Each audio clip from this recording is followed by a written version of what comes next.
Hello student, हम लोग पिछले वीडियो में देखे थे परासरण के प्रकार इंडोऑस्मोसिस, एक्सोऑस्मोसिस, नहीं परासरण देखे थे। आज हम लोग देखेंगे परासरण दाब।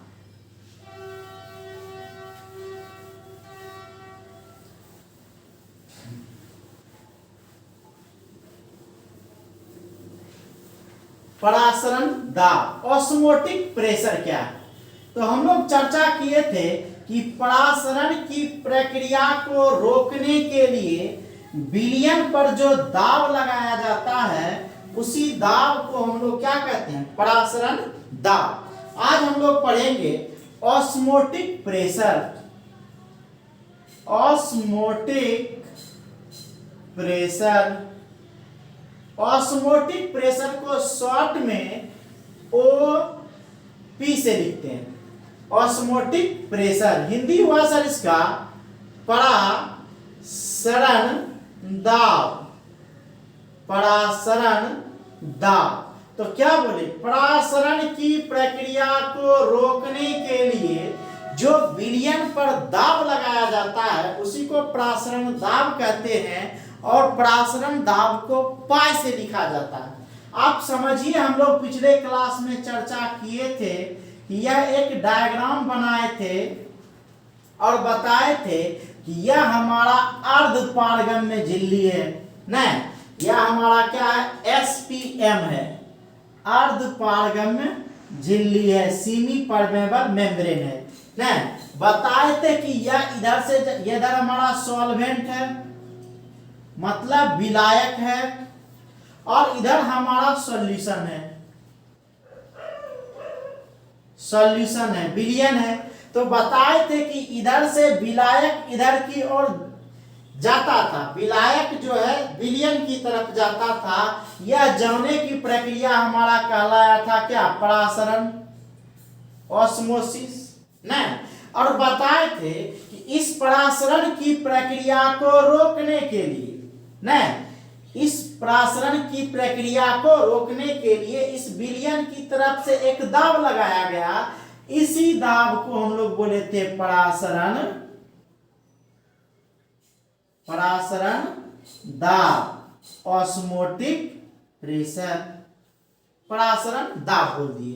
तो परासरण दाब का क्या डिफिनेशन देंगे कि परासरण की प्रक्रिया को रोकने के लिए, परासरण की प्रक्रिया को रोकने के लिए विलयन द्वारा आरोपित दाब परासरण दाब कहलाता है। कोई चाहेगा कि उसके इधर कोई चला जाए? नहीं, उसके लिए रोकने का प्रयास करेगा। तो यही प्रक्रिया क्या कहलाएगा? परासरण दाब। तो परासरण दाब में क्या लिखेंगे कि परासरण की प्रक्रिया को, परासरण की प्रक्रिया को रोकने, परासरण की प्रक्रिया को रोकने के लिए, परासरण की प्रक्रिया को रोकने के लिए, परासरण की प्रक्रिया को रोकने के लिए विलयन पर,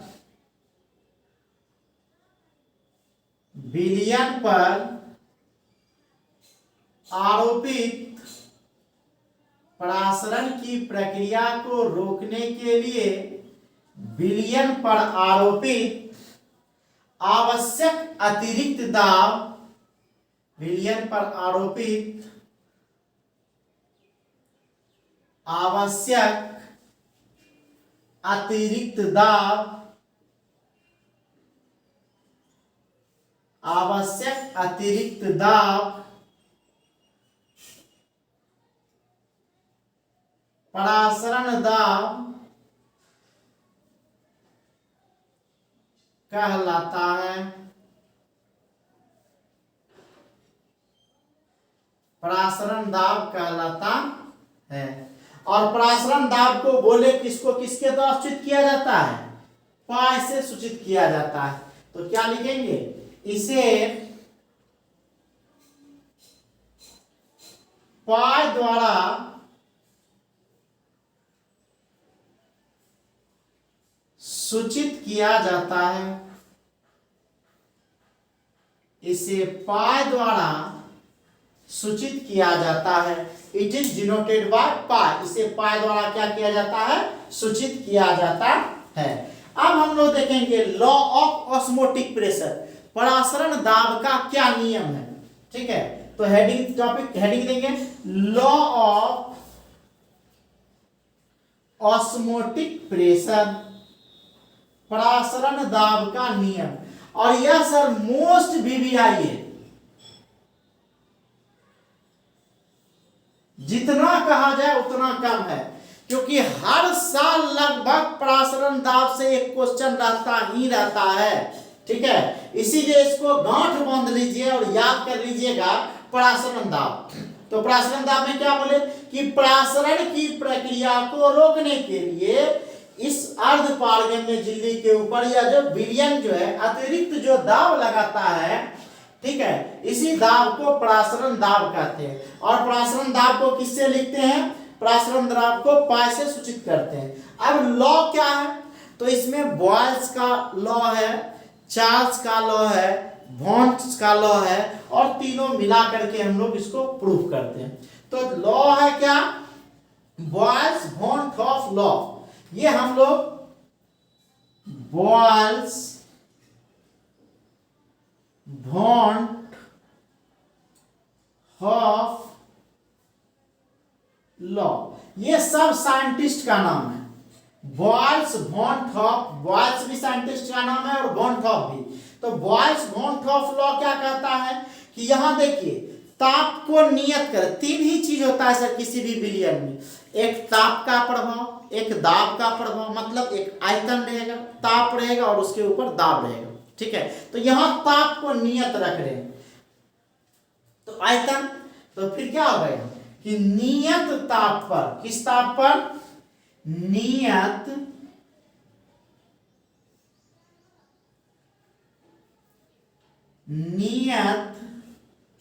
ताप पर।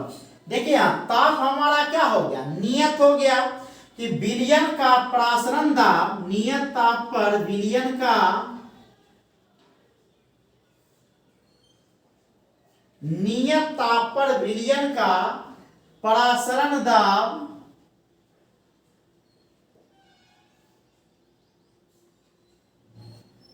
नियत ताप पर विलयन का परासरण दाब, ठीक है, क्या होगा, उसके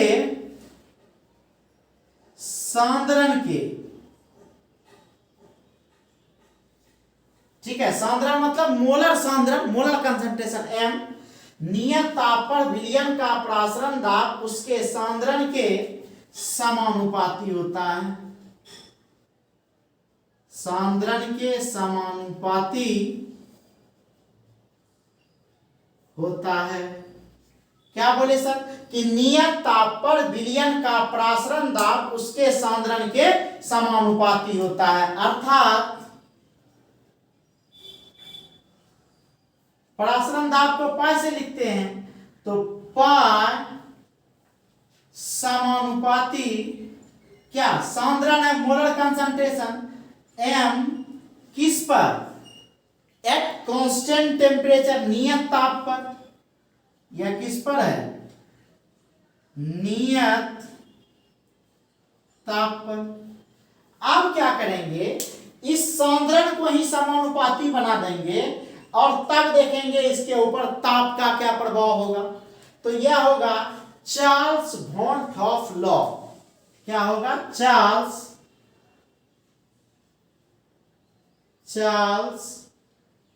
वॉन्ट ऑफ लॉ, यह तो बॉयल का वॉन्ट ऑफ का नियम था। अब चार्ल्स वॉन्ट ऑफ लॉ क्या कहता है, तो यहां नियत ताप है, अब यहां नियत सांद्रण लेंगे, तो नियत सांद्रण लेंगे तो परासरण दाब और ताप में संबंध होगा। तो वही कहता है कि नियत सांद्रण वाले विलयन का परासरण दाब, नियत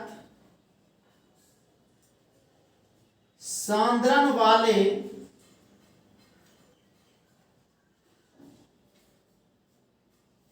विलयन का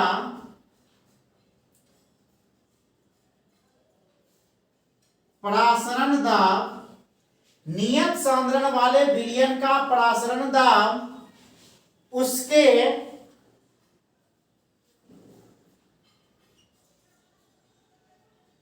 परम ताप के समानुपाती होता है। दाब उसके परम ताप के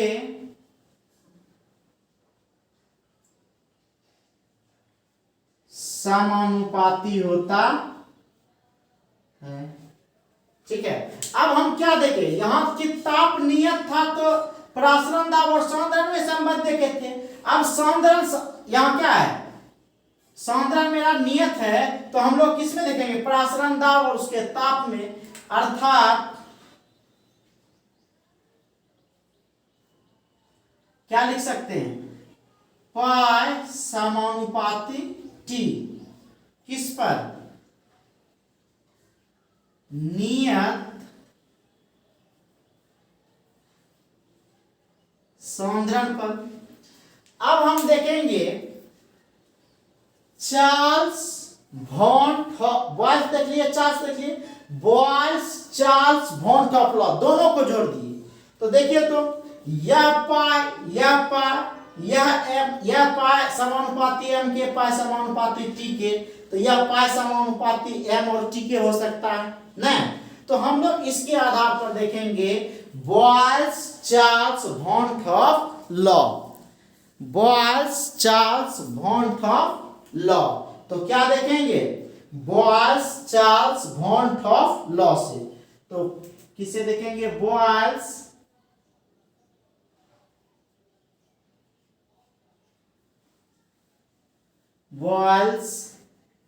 चार्ल्स वॉन टॉपलर।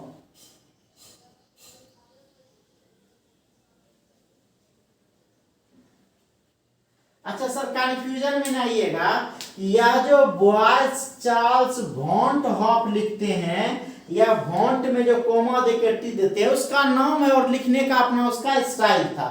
ठीक है, यह Boyle's Van't Hoff Charles law से क्या हो जाएगा, क्या हो जाएगा सर, कि यह पाई समानुपाती एम इंटू क्या हो जाएगा, टी हो जाएगा।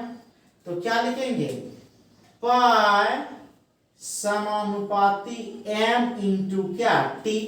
जब यह समानुपाती हटाएंगे तो एक कांस्टेंट देना होता है।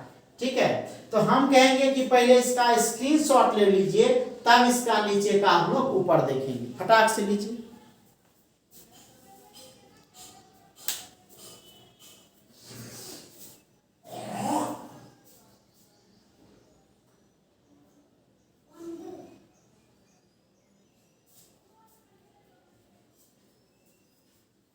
हो गया सर। अब हम लोग देखेंगे या प्रूफ करेंगे, या प्रूफ जो है पूछता है आपसे तो इसको हम लोग प्रूफ करते हैं।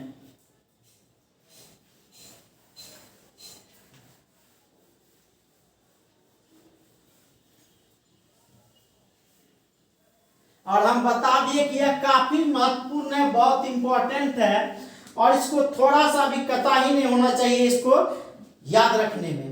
तो हम देखें पाई समानुपाती क्या देखें, एम इंटू टी, तो पाई समानुपाती एम इंटू टी।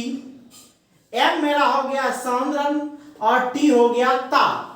अब यह जब समानुपाती हटाएंगे तो एक कांस्टेंट देना होता है और यह कांस्टेंट जैसे देंगे तो कांस्टेंट देंगे तो क्या हो जाएगा, तो यह कांस्टेंट होता है आर, क्या होता है आर। तो यह पाई बराबर हो जाएगा एम आर टी। ठीक है, यह पाई बराबर क्या हो गया, एम आर टी। ठीक है, अच्छा सांद्रण को हम लोग सी से भी लिखते हैं, जहां यह एम क्या है मेरा, मोलरता है, जहां एम क्या है मेरा, मोलरता है, तो हम लोग लिख सकते हैं where M equal to molarity. Molarity का मतलब हो गया सर मोलरता। मोलरिटी का मतलब क्या हो गया, मोलरता।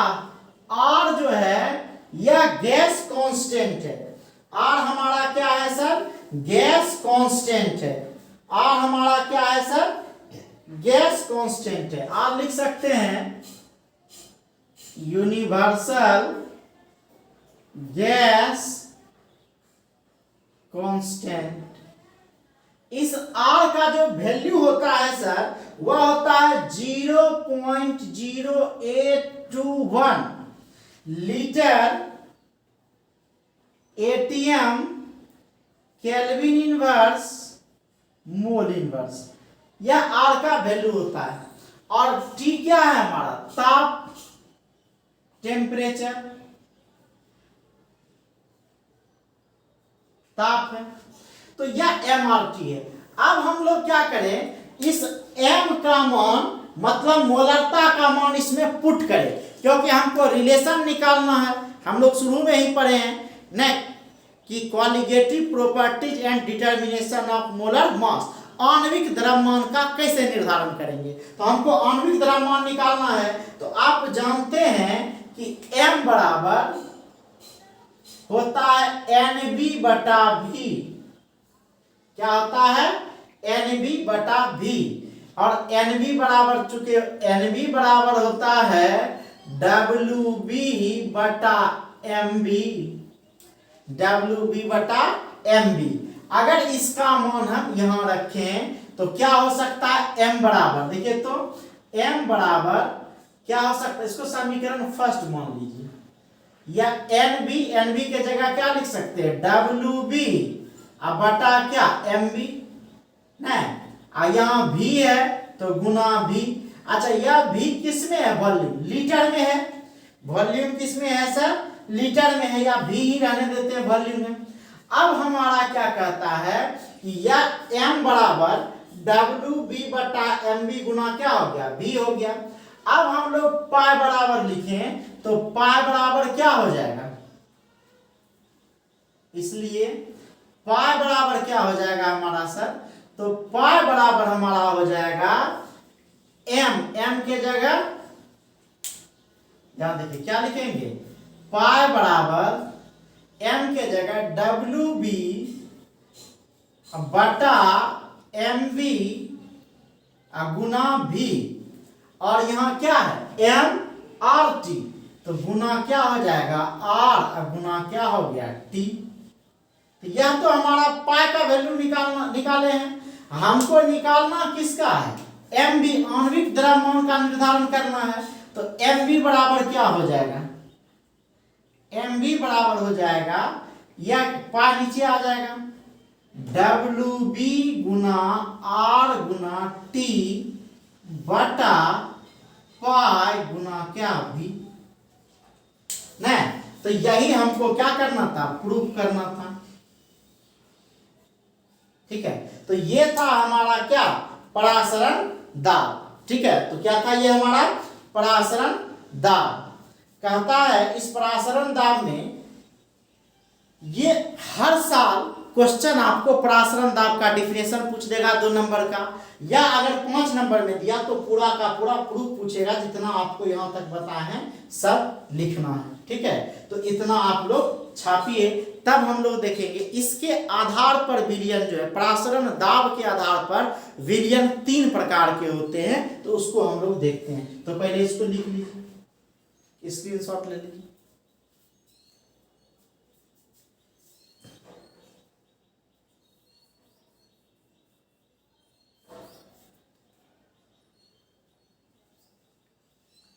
अब हम लोग देखेंगे इसके आधार पर विलयन क्या होता है। 3 प्रकार के होते हैं। इसको मिटाएं हम।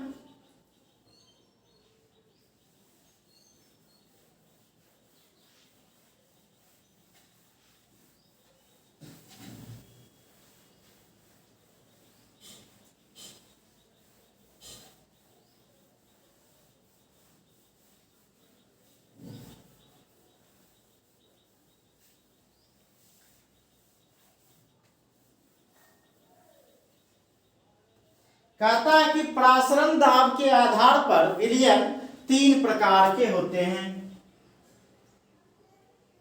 परासरण दाब के आधार पर विलयन 3 प्रकार के होते हैं।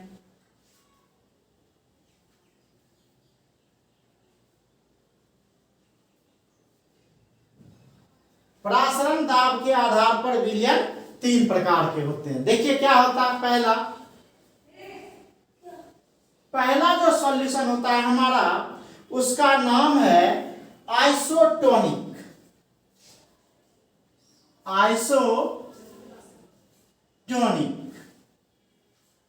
ठीक है, इसका नाम क्या है?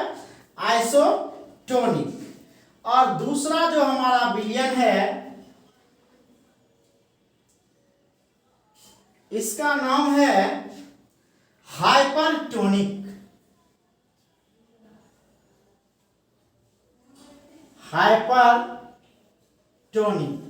और यह तीसरा जो हमारा है, इसका नाम है हाइपोटोनिक। ध्यान से देखिए, पहला जो विलयन है हमारा, यह है आइसोटोनिक सॉल्यूशन, दूसरा है हाइपरटोनिक सॉल्यूशन, और तीसरा है हाइपोटोनिक सॉल्यूशन। ठीक है, सॉल्यूशन भी लिख सकते हैं।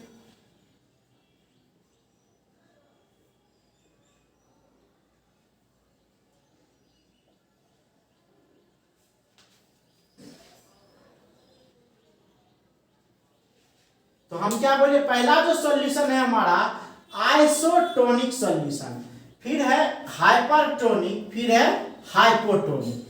हाइपो का मतलब होता है एक्सेस, और हाइपर का मतलब है हाइपर टेंशन है। ठीक है, और आइसोटोनिक, आइसो मतलब सेम, समान। अब हम लोग इसको एक डायग्राम के थ्रू देखते हैं।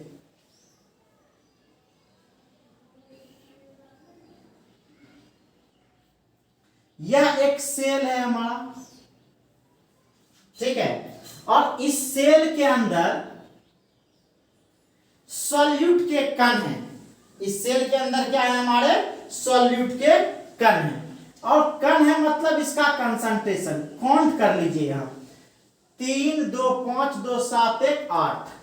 जितना सॉल्यूट के कण अंदर है, ठीक है, उतना ही सॉल्यूट के कण बाहर होंगे।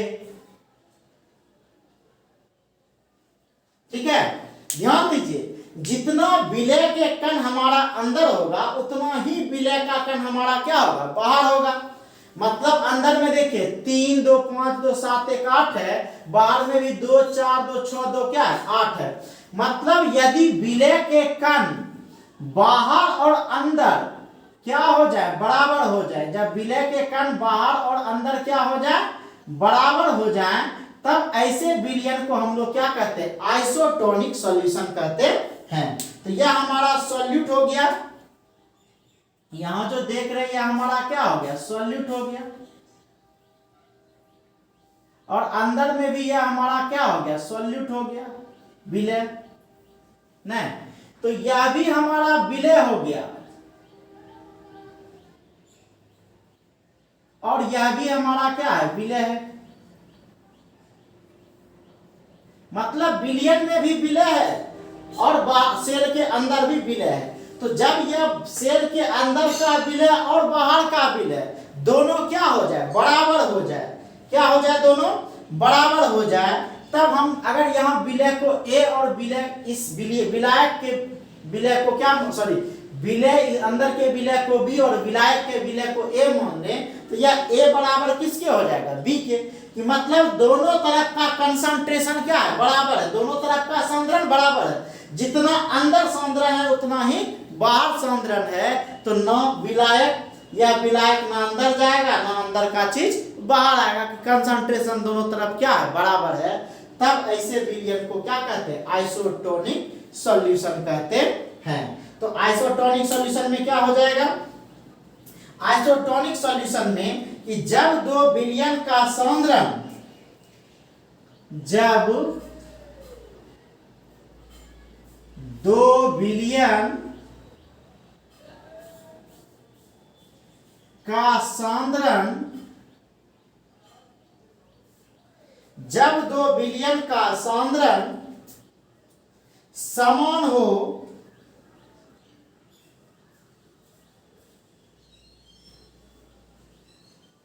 जब दो विलयन का सांद्रण क्या हो, समान हो, तो उसका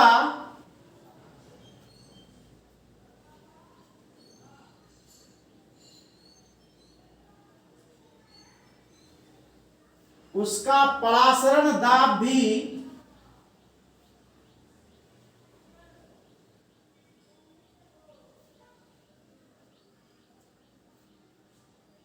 समान होता है। उसका परासरण दाब भी क्या होता है, समान होता है। ठीक है, तो कहता है कि कंसंट्रेशन बराबर यहां क्या हो जाएगा, कंसंट्रेशन बराबर हो जाएगा किसका, विलेय और विलायक का। नहीं, कंसंट्रेशन बराबर होगा सॉल्यूट का, और यह बराबर किसका होगा, सॉल्वेंट का, विलायक का। सांद्रण यहाँ क्या है, बराबर है किसका, विलेय का और विलायक का। खास बात यह ध्यान दीजिएगा, ठीक है, कि जितना कंसंट्रेशन बाहर है सेल के, उतना ही कंसंट्रेशन सेल के अंदर है, बराबर हो गया, तब यह कहलाएगा आइसोटोनिक सॉल्यूशन। ठीक है, तो आइसोटोनिक सॉल्यूशन ये हो गया। अब हम बात करें, इसको कहते हैं समपरासरी विलयन। क्या कहते हैं, समपरासरी विलयन। ठीक है, अब आइए हम लोग बात करें हाइपरटोनिक सॉल्यूशन का। तो हाइपरटोनिक सॉल्यूशन में क्या होता है, यहां भी एक डायग्राम बनाएं।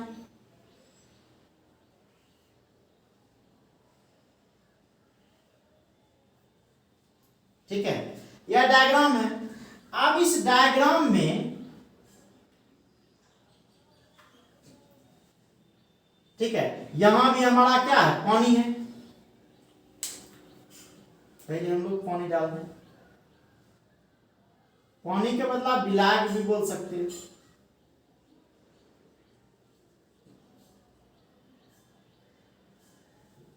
अब यहां क्या होता है, बाहर में जो यह कंसंट्रेशन है, यह बाहर का कंसंट्रेशन ज्यादा है। बाहर का कंसंट्रेशन क्या है, ज्यादा है, और सेल के अंदर का कंसंट्रेशन कम है। ध्यान दीजिए कि सेल के अंदर का कंसंट्रेशन कम है और बाहर का कंसंट्रेशन क्या है, ज्यादा है। तो सेल के अंदर विलेय कम है और बाहर क्या है, ज्यादा है। तो जैसे कम और ज्यादा हो गया तो क्या हो जाएगा सर, कि बाहर से, अंदर से विलायक कहां आ जाएगा, बाहर आ जाएगा। विलायक अंदर से कहां आ जाएगा, बाहर आ जाएगा। तो यहां हम लोग क्या देखते हैं, सेल के अंदर, इसी जगह लिख देते हैं, सेल के अंदर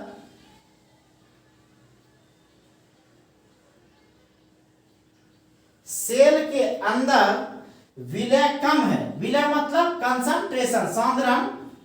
ठीक है, विलेय, सेल के अंदर विलेय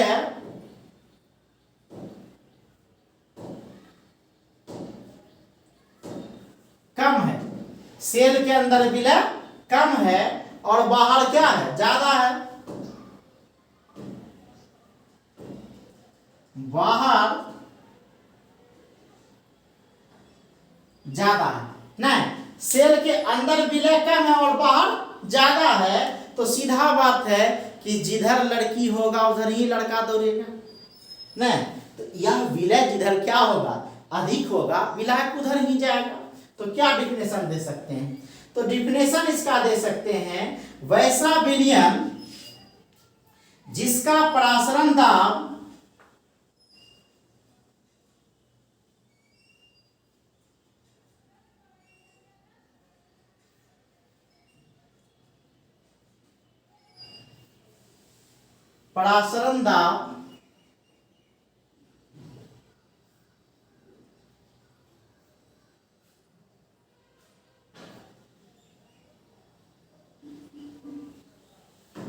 वैसा विलयन जिसका प्रसारण दाब दूसरे विलयन से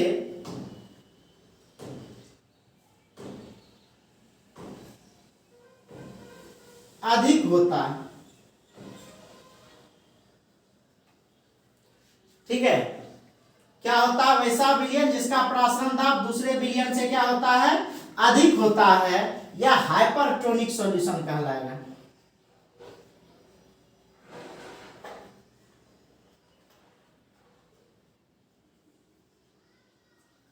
हाइपरटोनिक सॉल्यूशन कहलाता है। अब यहां क्या हो जाएगा सर हमारा? तो ध्यान से देखिए कि यहां H2O हमारा कहां जा रहा है? अंदर का H2O बाहर आ रहा है, तो हम लोग लिख सकते हैं यहां H2O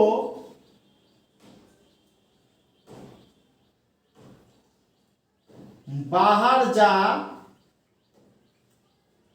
रहा है, और जैसे H2O बाहर जाएगा सेल क्या हो जाएगा? यहां फूला फला था, अब यह क्या हो गया? सिकुड़ गया। तो क्या हो जाता है? H2O बाहर जा रहा है, जिससे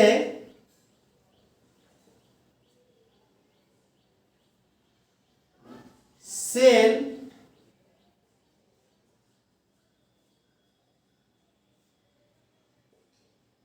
सिकुड़ जाता है। H2O बाहर जा रहा है, जिससे सेल क्या हो गया? छोटा हो गया, सिकुड़ गया। नहीं, तब इस स्थिति में क्या होगा? तो कहता है कि इस स्थिति में कंसंट्रेशन बाहर का बढ़ गया, बाहर का सांद्रण क्या हो गया? बढ़ गया। कंसंट्रेशन बढ़ गया, तो जैसे कंसंट्रेशन बढ़ा, क्यों बढ़ा? विलय की मात्रा ज्यादा है, तो सॉल्यूट ज्यादा है, और जैसे सॉल्यूट ज्यादा होगा तो सेल के क्या हो रहा है? बाहर जा रहा है, तो क्या होगा? जल की मात्रा घट जाएगी। H2O क्या होगा? घट जाएगा। कहने का मतलब खाली पानी था, उसमें विलय कम था, और पानी क्या हो गया कि विलय फिर बढ़ने लगा पानी में, तो क्या होगा? पहले पानी जितना था उसमें विलय कम था, बाद में क्या हो गया कि विलय की मात्रा बढ़ गया, तो मतलब कंसंट्रेशन बढ़ा तो विलय बढ़ गया, तो कंसंट्रेशन बढ़ गया, तो बढ़ गया तो उसमें जल की मात्रा घट जाएगी। मतलब जितना जल पहले दिखता था उसमें उसकी मात्रा क्या हो जाएगी? कम जाएगी।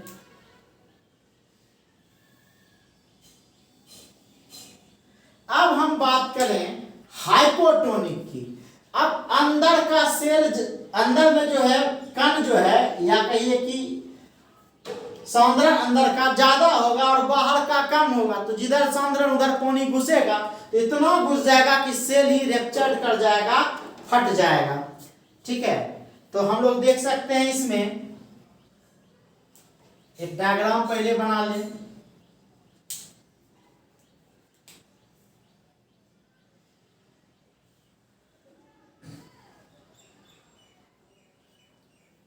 ठीक है, अब यहां क्या हो जाएगा कंडीशन सर? कि सेल ही फट जाएगा, मतलब इतना ज्यादा इसके अंदर पानी चला जाएगा,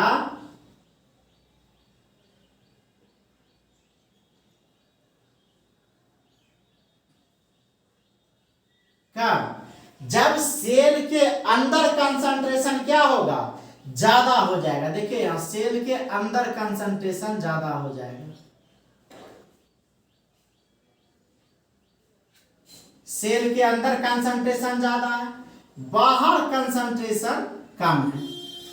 बाहर कंसंट्रेशन क्या हो गया सर? कम गया।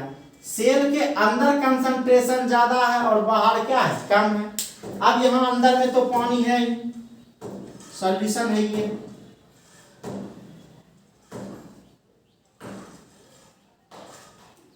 अब क्या होगा सर? अब यहां पानी अंदर से बाहर जा रहा था, अब यहां पानी बाहर से कहां जाएगा? अंदर जाएगा। पानी बाहर से कहां जाएगा सर? अंदर जाएगा। क्यों? क्योंकि अंदर का कंसंट्रेशन ज्यादा है। तो हम लोग क्या लिख सकते हैं कि सेल के अंदर विलय ज्यादा है, सेल के अंदर विलय ज्यादा है, सेल के अंदर विलय ज्यादा है, बाहर कम है, बाहर कम है। सेल के अंदर विलय ज्यादा है और बाहर कम है। यहां सेल के अंदर विलय कम है और बाहर क्या है, ज्यादा है। तो क्या होगा, H2O अंदर जाएगा जिससे सेल क्या हो जाएगा, फूल जाएगा। तो H2O अंदर जा रहा है जिससे क्या होगा, सेल फूल जाएगा ना, फट भी सकता है।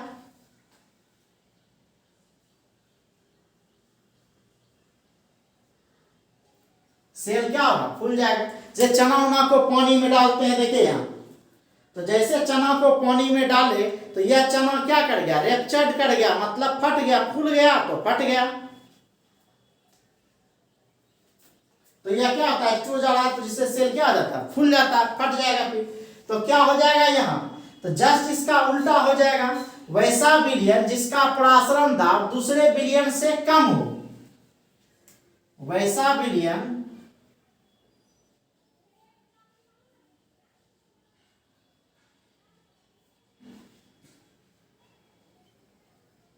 जिसका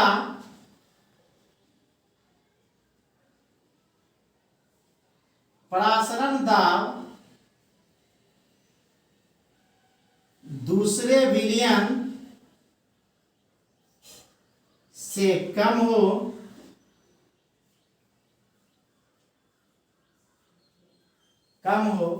क्या कहलाएगा, हाइपोटोनिक सॉल्यूशन कहलाता है।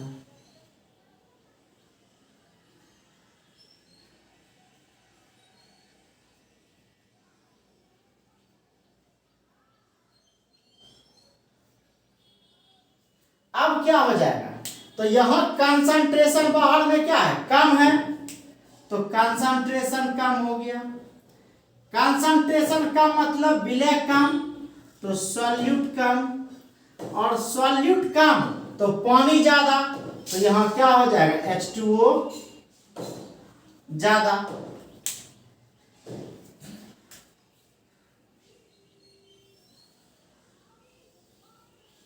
अब ये नहीं समझना है कि सर यहाँ जो है कि H2O विलय का मात्रा यहाँ ज्यादा है, ठीक है, तो पानी कम है। यहाँ विलय का मात्रा कम है तो पानी ज्यादा, तो H2O ज्यादा, विलय कम। यहाँ क्या है, विलय कम और उसके बाद क्या हो जाएगा, H2O कम, विलय ज्यादा, ठीक है। ये यहाँ भी हो सकता है, ऐसा नहीं है कि हम इसी जगह नीचे भी लिखे हैं, या यहाँ भी होगा, मतलब इसकी मात्रा जो है क्या होगी, ज्यादा हो जाएगी, ठीक है। तो ये था आपका आइसोटोनिक, हाइपरटोनिक, हाइपोटोनिक। अब कहिएगा सर झुटका ही पढ़ा दिए, इसका उपयोग कहाँ है। आप देखिएगा आदमी को सलाइन वाटर चढ़ाया जाता है ना, और कहता है कि अगर सलाइन वाटर चढ़ाया जाता है तो वह क्या होता है कि आइसोटोनिक होता है, ना ज़्यादा ना कम। तब वह ब्लड से मैच करता है कि आदमी को पानी जब चढ़ाना हो तब हम लोग क्या करते हैं, ये डालते हैं। आप इसको समझ सकते हैं कि 0 पॉइंट हम लिख देते हैं एक लाइन,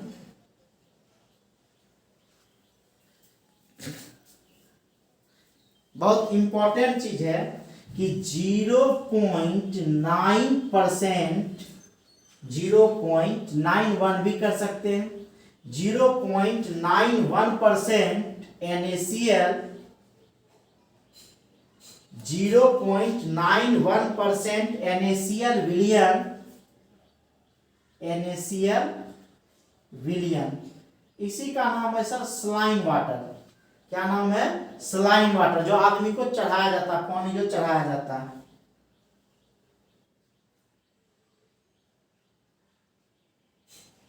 सलाइन वाटर मानव रक्त मतलब ब्लड के आइसोटोनिक होते हैं, ठीक है। क्या है, 0.91% NaCl विलियन मतलब इसको सलाइन वाटर कहते हैं, वह मानव रक्त के आइसोटोनिक होते हैं, इसीलिए नस में जो है क्या करेगा, फटाक से सलाइन वाटर चढ़ा दिया जाता है जो कोई भी पेशेंट होता है। क्या होगा सर, अगर ज़्यादा डाला गया तो सेल फट जाएगा, कम डाला गया तो सिकुड़ जाएगा, तो दोनों ही स्थिति में नुकसानदायक है, इसीलिए मात्रा जो है आइसोटोनिक डाला जाता है। तो इसके साथ ही हमारा ऑस्मोटिक प्रेशर, ठीक है, ये समाप्त हो गया। इसमें एक छोटा सा टॉपिक है रिवर्स ऑस्मोटिक प्रेशर, ठीक है। तो इसको फटाक से स्क्रीनशॉट लीजिए, हम लोग देखते हैं, उसको भी आज खत्म ही कर दें।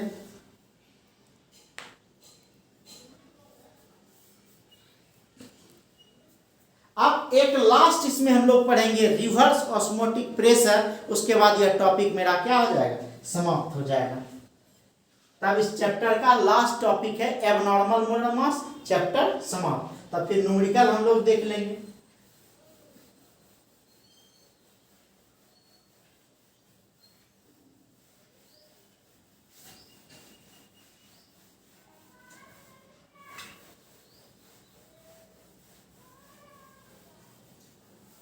आज हम लोग लास्ट टॉपिक इसमें देखेंगे reverse osmotic pressure.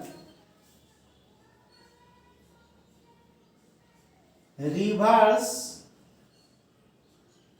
Osmotic pressure, इसका हिंदी हुआ सर विपरीत परासरण दाब, विपरीत परासरण दाब, मतलब परासरण दाब का उल्टा। आप यूं समझिए शॉर्टकट में कि यह हमारा अर्धपारगम्य झिल्ली था, इधर हमारा सॉल्वेंट था, इधर हमारा क्या था, सॉल्यूशन था, और यह हमारा एसपीएम है, अर्धपारगम्य झिल्ली। तो यह इधर से जो जाता था यह हमारा परासरण था, और इधर से जो रोक रहा था वह हमारा परासरण दाब था, परासरण दाब था। अब कहता है कि यह परासरण दाब उतना ही दाब लगता था जितना कि इस परासरण को रोका जा सकता है। अब क्या होगा कि कभी कभी पावर में आएगा और इधर से ही ज्यादा प्रेशर लगा देगा, मतलब परासरण दाब इतना ही दाब था जो परासरण को रोक सकता था। अगर परासरण दाब से अधिक दाब लगा दिया जाए, परासरण दाब से अधिक दाब लगा दिया जाए, तो यह विलायक इस विलयन से निकलकर इसी विलायक की तरफ जाना शुरू कर देगा। समझिए बात कि परासरण को रोकने के लिए जो बल लगता था वह परासरण दाब था। मतलब ये अटल बिहारी की सरकार थी कि भैया अगर पाकिस्तान सेना भेजेगा तो सेना को सिर्फ रोक लेना है बॉर्डर पर, अंदर उन्हें नहीं देना है, ठीक है। तो उसके लिए जो बल लगा परासरण दाब का लाया।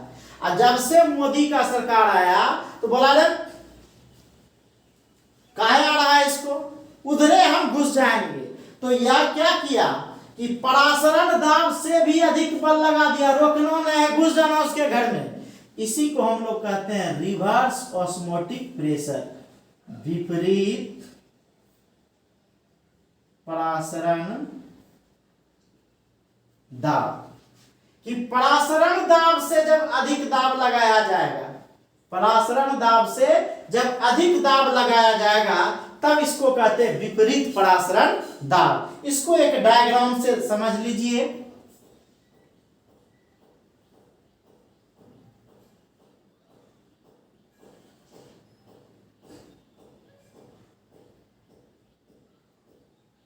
यह हमारा एसपीएम है, अर्धपारगम्य झिल्ली।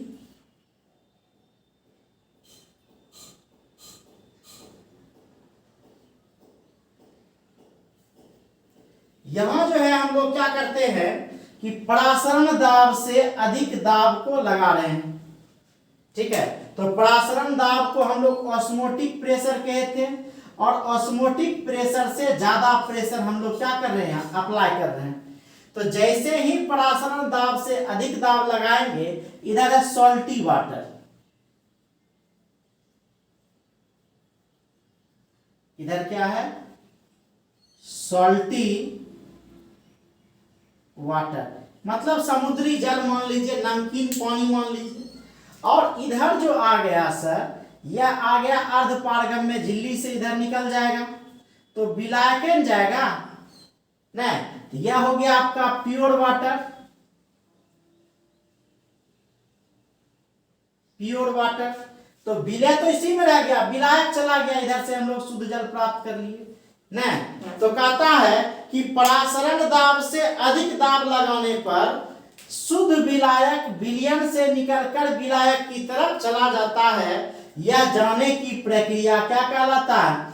परासरण, विपरीत परासरण दाब कहलाता है। और इसका उपयोग क्या होता है सर? इसका उपयोग खाड़ी देशों में समुद्री जल से शुद्ध जल तैयार करने में होता है। जो हम लोग आरओ घर में लगाते हैं वह आरओ का काम करता है। तो रिवर्स ऑस्मोटिक प्रेशर किसको कहेंगे सर? तो रिवर्स ऑस्मोटिक प्रेशर में कहेंगे कि जब परासरण दाब से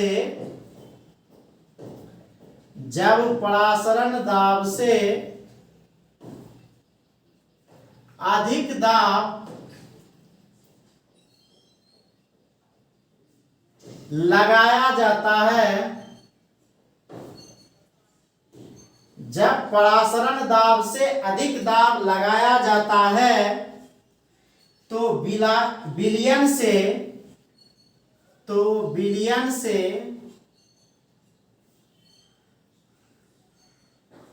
विलायक निकलकर शुद्ध विलायक की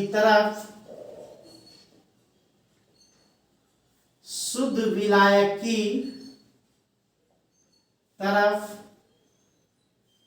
जाता है, निकलकर शुद्ध विलायक की ओर जाता है। इस प्रक्रिया को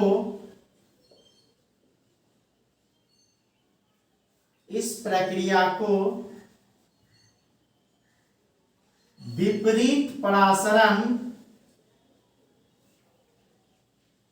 दाब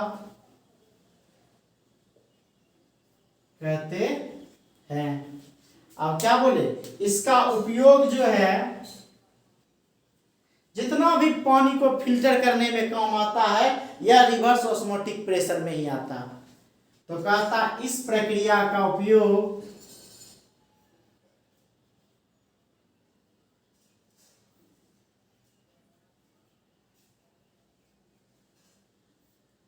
समुद्री जल से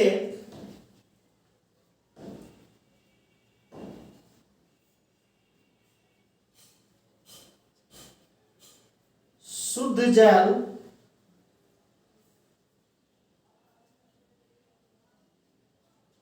तैयार करने में